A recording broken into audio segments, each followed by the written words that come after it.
इस वीडियो को देखने के बाद आप पहले जैसे नहीं रहने वाले। आपको समझ आ जाएगी कि कैसे आपने हर उस इंसान के साथ डील करना है जो कि आपको डिवैल्यू करता है, जो कि आप के साथ मैनिपुलेशन कर रहा है, जो कि ट्रिक्स अप्लाई करता है, जो कि आपको कंट्रोल करने की कोशिश करता है। आप को उसकी एक-एक ट्रिक मैं समझाऊँगा और आपको ये भी बताऊँगा कि आपने उसको किस तरह से डिसआर्म करना है। बहुत इन्फॉर्मेटिव वीडियो होने वाली है और अगर आपको इन्फॉर्मेटिव वीडियोज़ पसंद नहीं है, आप इस वीडियो को स्किप कर सकते हैं।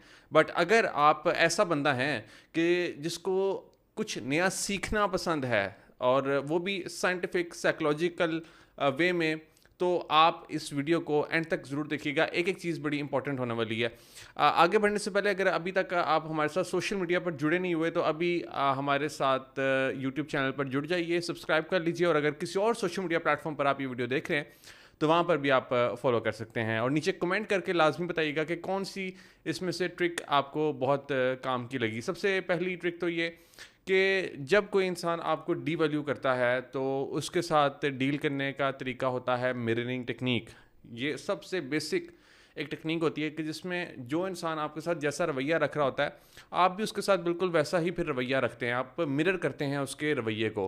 वो जैसी बात आपके साथ करेगा, आपने भी सिंपली उस बात के मफ़हूम को समझना है, उसी फार्मूला को उसके ऊपर अप्लाई कर देना है। इसकी एग्जांपल कुछ इस तरह से है कि अगर आप फॉर एग्जांपल किसी नार्सिसिस्ट इंसान के साथ डील कर रहे हैं और वो अपनी ही तारीफ करता रहता है हर वक्त और वो कहता है कि मैंने अब देखो ये अचीव कर लिया, ये कर लिया, वैसा कर लिया, आप एग्जैक्टली वही सेम फार्मूला उसके ऊपर अप्लाई कर देंगे। आप उसको जवाब देंगे कि मुझे खुशी हुई कि तुमने ये अचीवमेंट हासिल की है, रिसेंटली मैंने भी कुछ इसी तरह से ये काम किया है। आप अपनी कोई अचीवमेंट उसके साथ शेयर कर सकते हैं। इससे क्या होगा कि आप एग्जैक्टली जब वो बिहेवियर मिरर करेंगे उसके साथ, आप एक दफ़ा करेंगे और दूसरी दफ़ा जब अपनी तारीफ़ करेगा फिर आप यही जुमला उसके साथ बोलेंगे, फिर तीसरी दफ़ा।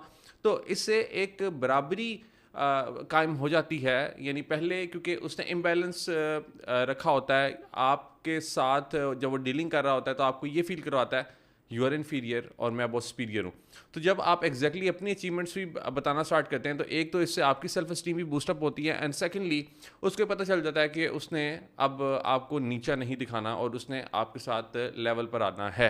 सेकंड नंबर पे, जब कोई नार्सिसिस्ट इंसान आपको मैनिपुलेट करने की कोशिश करे, गैसलाइट करने की कोशिश करे, यानी कोई ऐसी बात आपको कहे कि जिसका हकीकत से कोई ताल्लुक ही ना हो, आपको वो बात याद ही ना हो मगर वो ये कहे कि ऐसा हुआ था।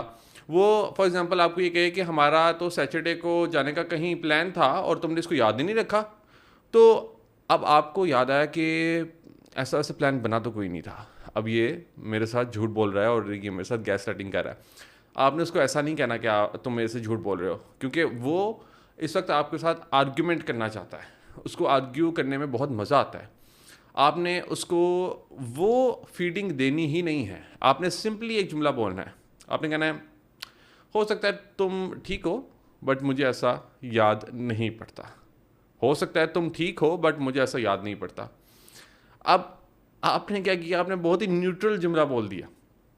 नंबर वन, आपने उसको ये कह दिया कि शायद तुम ठीक हो, यानी मैं तुम्हारे से बहस करने के मूड में नहीं हूँ। आपने ये कहना नहीं है उसको, बट ये समझाने के लिए आपको कह रहा हूँ। और सेकेंडली आपने ये भी बता दिया कि हकीकत का इसके साथ कोई ताल्लुक ही नहीं है। तो दोनों सूरतों में इस वक्त जीत आपकी हुई है। एक तो आपने आर्ग्यूमेंट अवॉइड कर दिया, सेकेंडली आपने उसको वो फीडिंग नहीं दी जो कि वो लेना चाह रहा था, और थर्डली ये कि आपने उसको सच भी बता दिया कि ऐसा हुआ नहीं है। सो इससे आप गैर ज़रूरी बहस से बच गए। अब फिर थर्ड नंबर पे आती है yes but technique. Yes but technique मतलब ये कि हाँ लेकिन टेक्निक।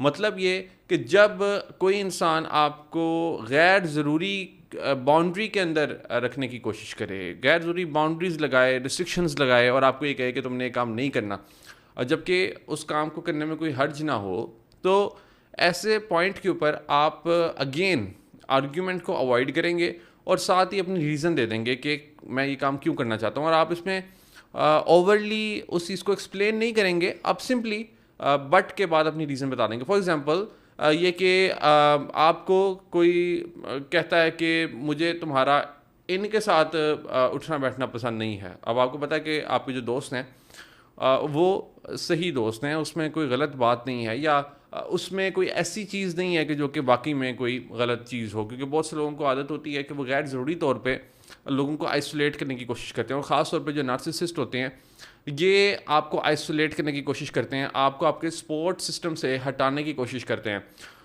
ऐसे लोग आपको मिलेंगे ज़िंदगी में जो कि आपको दूर करेंगे आपके फैमिली से, आपके फ्रेंड से। तो उस पॉइंट के ऊपर आपने उनको ये कहना है कि शायद तुम्हारी राय मेरे फ्रेंड्स के बारे में ठीक हो, बट मुझे उनके साथ टाइम गुजारना बहुत अच्छा लगता है और ये मेरी ज़िंदगी का एक बहुत इंपॉर्टेंट पार्ट है।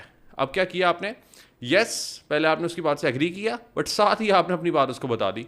अब इसमें अगेन आपकी जीत है, यानी आपने अपनी बाउंड्री भी ड्रॉ कर दी, आपने आर्ग्यूमेंट को भी अवॉइड कर लिया, और आपने उसको क्लियर ये बात बता दी कि ऐसा होने नहीं वाला। आपने स्ट्रेट बहुत प्यारे तरीके से एक बहस को अवॉइड किया, और आपने सीख लिया कि कैसे उसके माइंड में बात डालनी है। क्योंकि जो नार्सिसिस्ट होते हैं इनके साथ कभी भी आर्ग्यूमेंट में जाने की ज़रूरत ही नहीं होती। ये आर्ग्यूमेंट को इनिशिएट करना चाह रहे होते हैं, और अगर आर्ग्यूमेंट इनिशिएट हो जाता है तो इसमें उनकी जीत होती है और आपकी हार होती है। चौथे नंबर पे आपने नार्सिसिस्ट को बोर करना सीखना है। अब बाज़ दफ़ा ऐसा होता है कि वो आपको क्रिटिसाइज़ करता है और आपको पता ही नहीं होता कि मैंने अब इसका जवाब कैसे देना है, क्योंकि वो गैर ज़रूरी तौर पे आपको क्रिटिसाइज़ कर रहा होता है। इस पॉइंट के ऊपर आपने उसको सिंपली कह देना है, शायद मे बी, मतलब मे बी का वर्ड आपने ऐड करना है अपने जुमले के अंदर। मे बी वो कहता है कि तुम्हें ये शर्ट सूट नहीं कर रही, आप कहेंगे मे बी, और साथ ही आपने बोरिंग चीज़ ऐड कर देनी है, यानी आपने अपनी अगली असाइनमेंट उसको बता देनी है। आपने ये कहना है कि मे बी, अच्छा मेरा अब ये लैपटॉप पे एक काम है तो काफ़ी टाइम हो गया इसको मैंने किया नहीं, तो भी मैं वो करने लगा हूँ।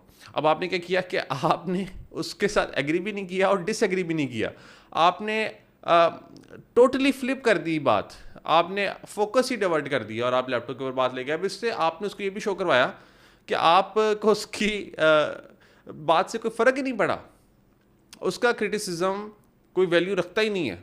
तो अगेन आपने यहाँ पर उसको डिसआर्म कर दिया, बोर कर दिया, क्योंकि अगेन यहाँ पर वो आर्ग्यूमेंट आपसे चाहता था। पांचवें नंबर पे अक्सर नार्सिसिस्ट आपसे सिंपैथी लेने की भी कोशिश करते हैं। वो अपने बारे में बात करते हैं और अपने आप को विक्टिम के तौर पे प्रेजेंट करते हैं और ये शो करवाते हैं जैसे कि उनके साथ कुछ बहुत गलत हो गया है।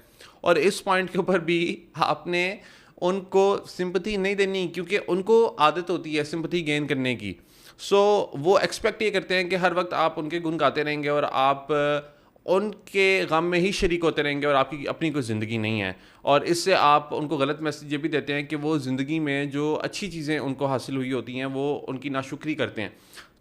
उनकी रीप्रोग्रामिंग आपने करनी है और वो बड़े अच्छे अंदाज में करनी है।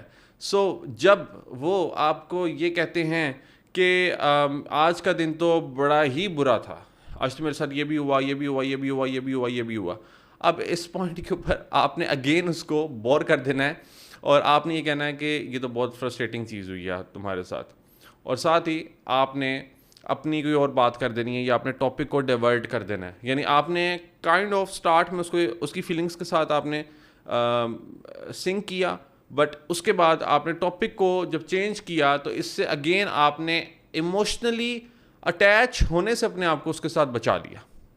जब आपने अपने आप को इमोशनली अटैच होने से उसके साथ बचा लिया, तो एक तो उसको वो सप्लाई जो कि वो चाहता था वो नहीं मिली, और सेकेंडली ये कि उसको समझ में आ गई कि किस बात पर उसको सिंपैथी मिलनी है और किस बात पर सिंपैथी नहीं मिलनी है। यानी अब वो ये सोचेगा कि उसने सिंपैथी लेनी कैसे है। अब वो हर उस बात को आपके साथ शेयर करने की कोशिश करेगा जो कि वाकई में इंपॉर्टेंट होगी। गैर ज़रूरी चीज़ों के ऊपर वो अपना वक्त ज़ाया नहीं करेगा और आपकी भी एनर्जी वेस्ट नहीं करेगा, और ना ही वो सिंपैथी के पीछे बहुत ज़्यादा भागेगा।